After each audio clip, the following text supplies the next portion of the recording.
I'm glad you chose to view this devotion today. During my daily Bible reading recently, I read Colossians chapter 3, and it challenged me personally. Paul was writing to Christ followers in Colossae, and that's important to keep in mind as you read through it. As believers, it is so easy to get sidetracked from keeping the main thing in our Christian walk. As I read through the 3rd chapter of Colossians, open your heart and your mind up to God's Word, and maybe you'll be challenged by something that Paul wrote. After I read through the verses, I'm going to share some of my own thoughts, and maybe some of them will resonate with you as well, or maybe not. I'm going to be reading from the New Living Translation. Since you have been raised to new life with Christ, set your sights on the realities of heaven, where Christ sits in the place of honor at God's right hand. Think about the things of heaven, not the things of earth. For you died to this life, and your real life is hidden with Christ in God. And when Christ, who is your life, is revealed to the whole world, you will share in all his glory. So, put to death the sinful, earthly things lurking within you. Have nothing to do with sexual immorality, impurity, lust, and evil desires. Don't be greedy, for a greedy person is an idolater, worshiping the things of this world. Because of these sins, the anger of God is coming. You used to do these things when your life was still part of this world, but now is the time to get rid of anger, rage, malice, slander, and dirty language. Don't lie to each other, for you have stripped off your old sinful nature and all its wicked deeds. Put on your new nature and be renewed as you learn to know your Creator and become like Him. In this life, it doesn't matter if you are a Jew or a Gentile, circumcised or uncircumcised, barbaric, uncivilized, slave or free. Christ is all that matters, and He lives in us all. Since God chose you to be the holy people He loves, you must clothe yourselves with tender-hearted mercy, kindness, humility, gentleness, and patience. Make allowance for each other's faults, and forgive anyone who offends you. Remember, the Lord forgave you, so you must forgive others. Above all, clothe yourselves with love, which binds us all together in perfect harmony, and let the peace that comes from Christ rule in your hearts. For as members of one body, you are called to live in peace and always be thankful.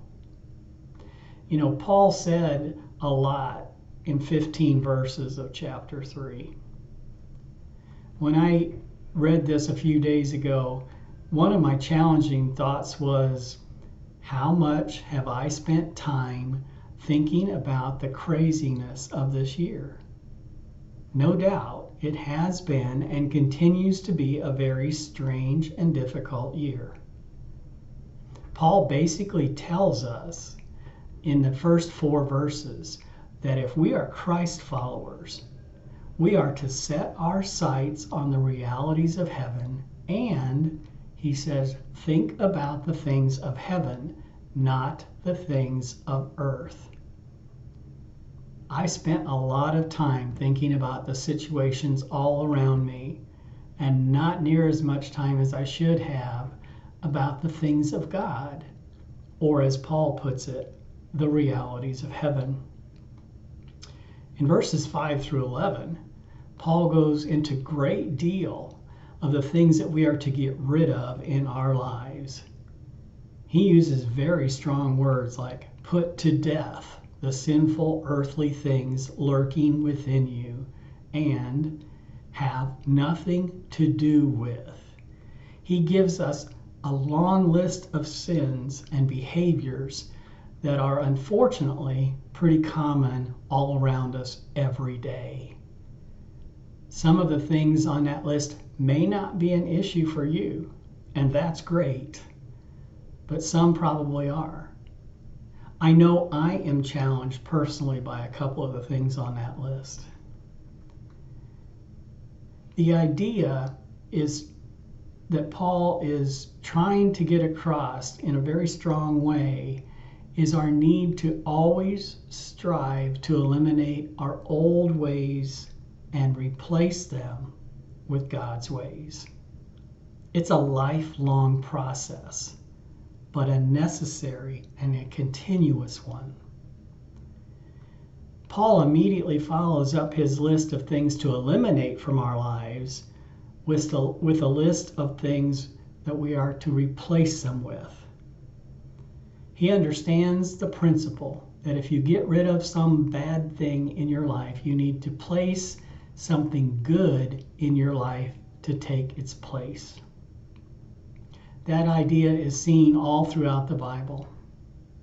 I think the list of things to put on bears repeating, and they are mercy, kindness, humility, gentleness, patience, forgiveness, love, peace from Christ, and thankfulness. When I stopped to think about this section of Colossians, I was challenged by the lack of time I put into making sure these are part of my day in, day out life. It's like I'm in autopilot and assuming I exhibit these qualities day in and day out without really investing time to assess myself. Maybe the things that challenged me when I read this chapter didn't challenge you, and that's okay. Maybe God put something else on your heart when I read the chapter. But maybe some of what I said resonated with you. How much time do you spend thinking about COVID-19 or politics or hurricanes or riots and violence or racial tension compared to the time you spend pursuing the things of God?